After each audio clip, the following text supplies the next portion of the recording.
Hello, hello, hello, and good morning. This is Arcade with Sacred Para. I hope you guys are having an awesome morning. It's morning here where I'm at. I'm in a southern state. Where you're at, it could be the afternoon, it could be the evening. And I'm kind of jealous if you're sleeping right now because I'm not. But that's okay because I'm really, really glad to be here. Just got done doing a live on my other page, which is the Arcade Yoga Chat page. If you haven't been on there, definitely jump on there. Not right now. I want you to stay with me. And then after this live, go ahead and check that live out. There was a lot of information that was put into that particular live about breathing techniques, which is something that all of us need, especially if you've ever had any situations with anxiety or just being able to strengthen your respiratory system. So check out that live, and I hope that you guys enjoy it. So today, this is an impromptu live.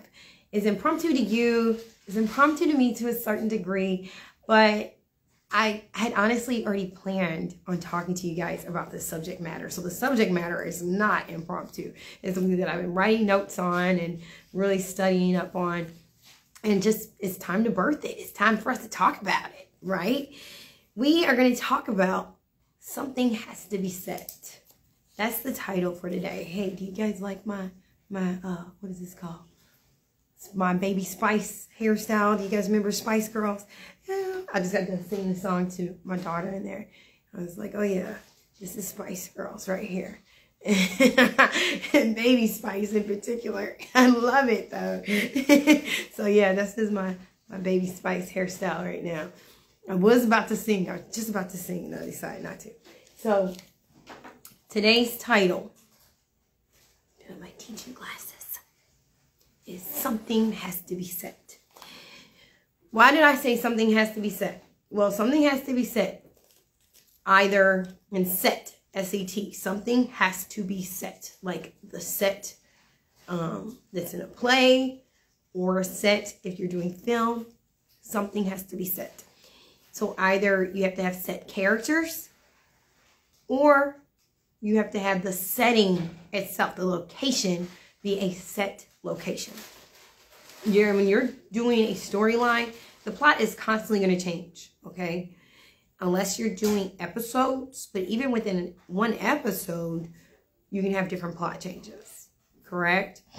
So plots shift. What you don't want to shift are your characters and your setting, because then it can get rather confusing for your audience and especially for you, the creator.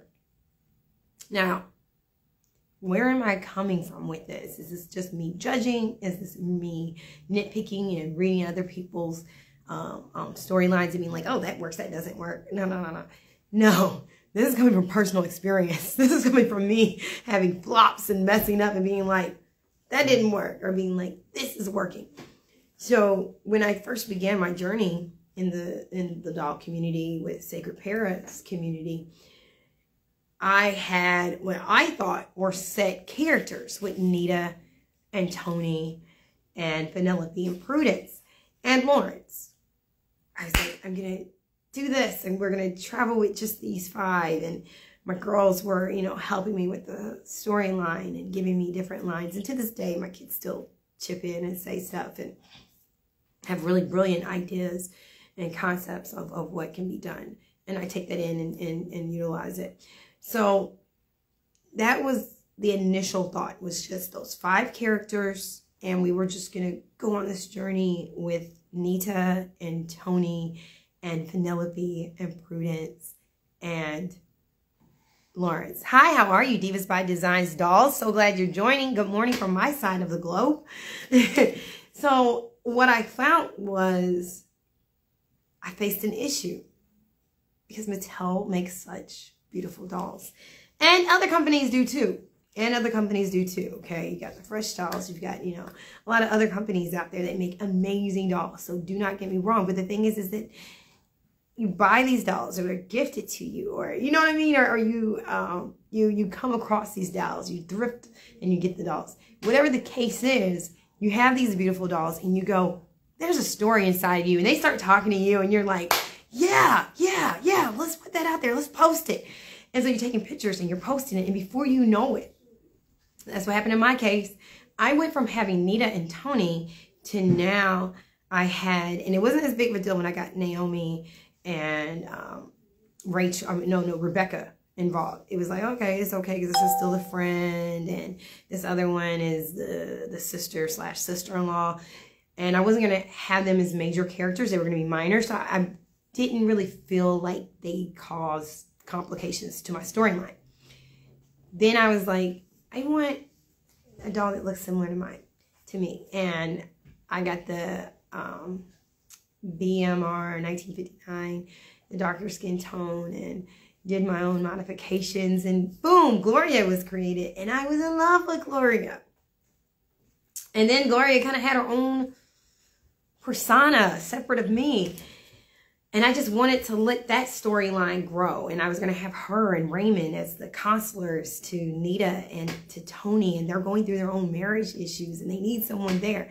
And then Gloria and Raymond's story just started to take over, and then they had kids, and I needed to talk about the kids, and then the kids had, their friends, and it just started to really spin a little bit out of control. And of course there was the Native American doll that I pined over so much. I really, really did. And then there's dolls that my mom got me. My mom got me actually she got me the Gloria doll, and I had modified her. And my husband got me the Native American doll that I wanted for years, and I rebodied her, and I was like, this is Heidi. I got to do something amazing with Heidi. And I paired her with Kai, and then I was gifted dolls. The Great Plastic Adventurer gifted me a whole bunch of dolls, and I wanted to put them in the storyline. So what I'm getting at is just that before I knew it, the Sacred Para community not only started to explode with all these beautiful Barbies and and dolls and handsome and deliciously juicy looking Kens. Yes, I did say that. But nonetheless, I had all these dolls, and I was just like, where's my storyline at? What have I done? I've got different locations, different dioramas, different dolls, and it was just getting a little bit out of whack. I sold some dolls, I gave some dolls away, and I'm a little bit touchy on the whole like selling dolls because I have 3 girls and they play dolls, and so when I'm not using a doll, I no longer have a desire for that doll, or doll doesn't fit into the storyline. They're usually the first ones that I will ask if they want those dolls, versus me just selling them or giving them away. They go to them first. So and then like the more exclusive dolls, inspirational dolls, if I have those, I'll sell it in box. So nonetheless, those dolls, they were in my storyline. Their stories were just expounding. They were still speaking. And I found that the richness of the story that I had first created and that I had created with my girls was gone. And I believe that's one of the reasons why I didn't post as much. I just got to a place where I was just like, where am I at with my story? Where am I at with my story arcs? Where am I at with my character building and character designing? I got very, very lost in that mix. So I took that time away, and I was also still, dealing with life processes. And I believe all of us are, and that's why we cling to our hobby like we do, because it gives us like that time of respiration, a time of just breathing and not having to deal with all the other chaos and having to make decisions and dealing with stress. So I had created my own stress ball with something that was supposed to be fun. And I needed to step away. I needed to not take pictures because I didn't even know what to take pictures of. But what I did come to a place of finding was that my sister, Nisha K, gifted me all this beautiful furniture. And I literally didn't even know I was going to get it. She's amazing. She asked me about a Ken doll that I had liked, and then it just expounded from there, and I get this box, and I was like, maybe this went to the wrong person. Hi, Black Doll Artist. Thank you for joining. I opened up this box, and it just had the most beautiful furniture, and I was like, wow. Hi, how are you? Thank you for joining. And I knew I wanted to do something with that furniture. I wanted to make a diorama. I made a diorama with that furniture, and that diorama really is a demonstration of my own childhood. I grew up in a very hippie community. It was a lot of vintage stuff in my community when I grew up, when I moved to Louisville. Good morning to you too. So you must be in a southern state like me. It's morning time. Maybe you're not in a southern state because actually I'm from Detroit, and Detroit is still morning time too. But you're on the Eastern Standard Time with me. So good morning. But nonetheless, I decided to put into that diorama bits and pieces of things that I enjoyed growing up. There was a lot of older people. Hi, how are you? Thank you for joining. There was a lot of hippies, and just, I was like, if I was able to have my own place in my 20s. Hello, that's Coach Plate with an I and not a Y. Contact him for any of your fitness needs. Literally, my husband just came in from working with a client. So let's do this. Let's do this, especially if you're locally based. Even if you're not, he's able to work with you through online virtual classes. So give him a contact. He's available on Instagram. His email is thecoachplay with an I, coachplayexperience@gmail.com. So give him a call. He has a few slots available for the morning. Not as many available in the morning, but definitely give him a call. Give him a, I should say, an email, a DM. And he has evening slots that are available. We got some boot camps coming up, so look out for those flyers. It will be on the RK Yoga chat page. There you go. So one of the things I did find was that I wanted to put bits and pieces of myself into that diorama.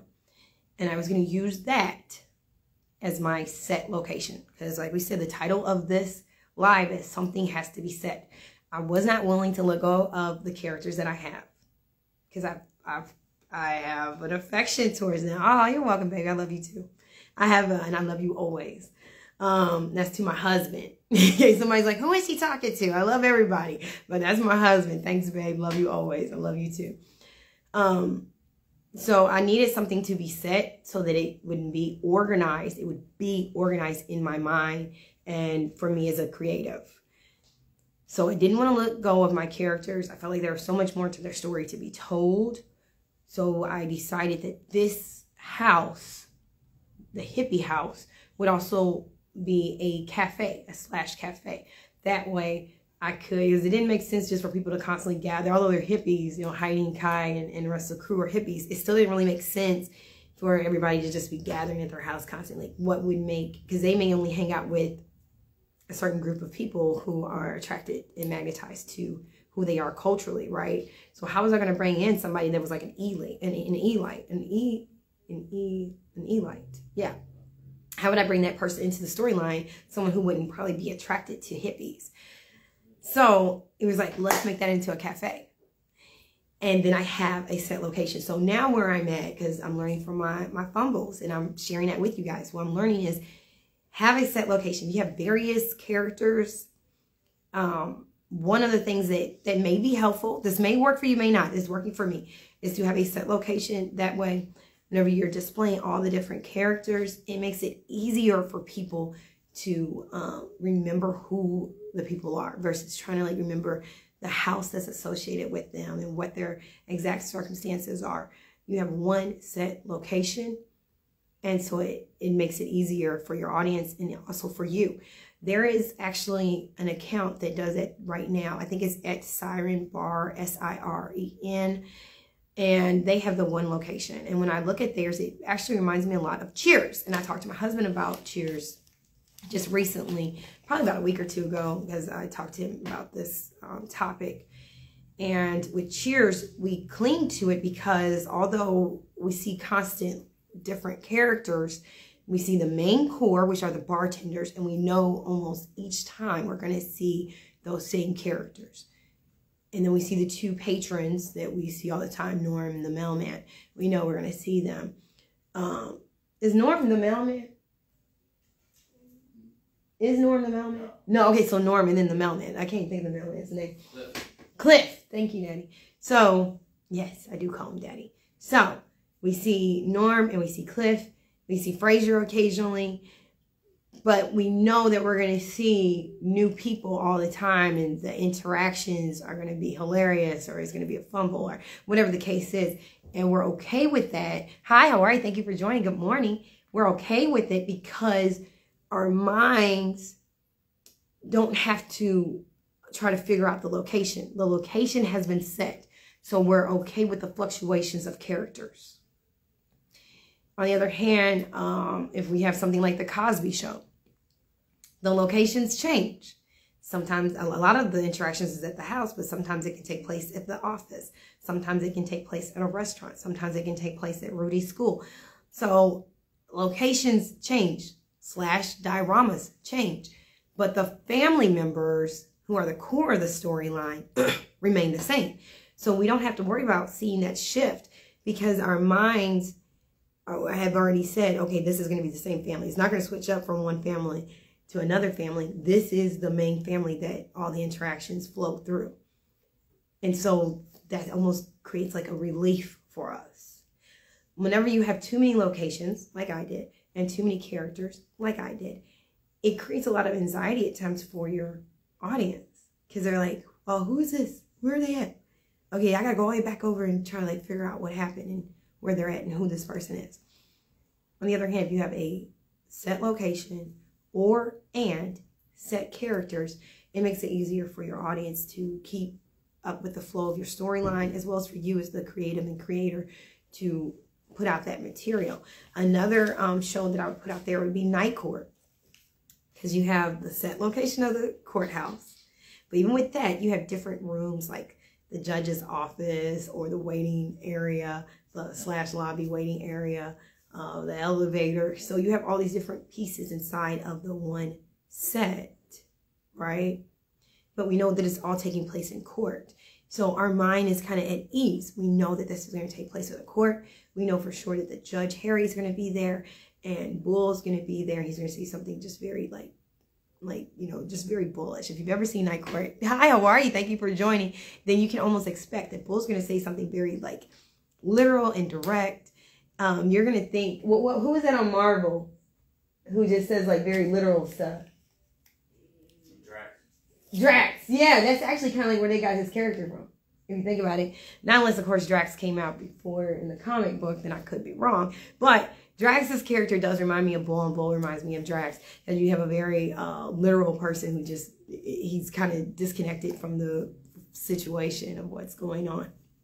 But we expect that because that's part of his personality. So we expect what comes down to Carla. Like I think Carla's actually on Cheers. I think her name may have been Carla too. Nonetheless, we're expecting the characters to do what they do and to have the responses that they do because they're set in our mind. The courthouse is set in our mind. So any of the people who come, hello, thank you for joining, good morning, who come in order to see the judge, who has to go before the judge, we already know that they're going to change because it's a courthouse. And so we are expecting that change with the patrons who come in to have to go see the judge. So whenever you get a chance to, I would really say, analyze some of the shows that you've seen in the past. That 70s show is another example because your sets are changing, but same characters. Malcolm in the Middle, family's the same, sets change. A lot of your 80s shows and sitcoms, you just kind of dissect it, take it apart more and say, is this a set location and or are these set characters? And then you can get some notes on what's going to work for you. So now that I've had that fumble where I just had too many characters and too many dioramas, and now being able to say, okay, this is going to be the setting and all things are going to flow from the setting, and this is my main core with my hippies, it makes it easier for me. Like it's been like an easier breathing situation. And I feel like making pictures again. Compared to at first, I got to a point where I was like, do I use Gloria? Do I talk about this? Do I incorporate Mama Catherine? Do I do this? And how do I incorporate Heidi? And oh, I got this new doll. She's so pretty. How do I do this? So I feel more free to be able to create. And I will answer this question. Do you write it down in a book so you know where your dolls are in your stories? Yes, I do. And actually, you can go on Amazon and you can check out the books that I have on storyline creation. I also have a journal and I have a character development journal as well. And it's at Sacred Pair Presents. And as soon as you type in at Sacred Pair Presents or even my pseudonym, which is my pen name, is RK Lemons, LEMMONS hyphen WEB as in boy ER. RK Lemons Weber. You type that in Amazon, like right in that search bar. It's going to pull up a whole bunch of books that I've written. So you can also check those books out too, because you never do know. You may be like, hey, The Case of the Missing Purple Cloak. I need that in my life. So you're going to see these other titles that I've written. And then you're going to see At Sacred Para Presents. And there's different books and journals that will help you as you create your storylines and your characters. So yes, there is a book. There are journals. I'm so glad that you asked that. I appreciate it. Check that out. Tell your friends. But I just wanted to hop on here, give you guys this information. Like I said, this was impromptu, but the title, Something Has to Be Set, is something that I've been studying on and working on for quite some time, and just wanted to share with you my fumbles and what has worked for me, what hasn't worked for me, and hopefully it can be something that can help you on your writing journey and your experience as a storyteller. And I look forward to being able to hear feedback from you on if any of these tips have helped. So thank you again. I hope you guys have an awesome, amazing day. Have a good morning. Talk to you guys. Love you, family. Ah, yeah, thank you. She said that's so cool. Thank you. I appreciate it. Check it out. Go, like I said, go on Amazon. Type in my pseudonym, R.K. Lemons hyphen Weber, WEBER. You're going to find a whole list of books. Check out those books, see what applies to you. But you will find definitely the At Sacred Para Presents. Those titles are on there. Check those out as well. So I thank you. I appreciate you. Maybe another live, I'll bring the books out. You can even check out my previous lives where I do talk about the books as well. So those are also recorded on here too. So thank you guys again. Love you, family. I'll talk to you later. Bye-bye.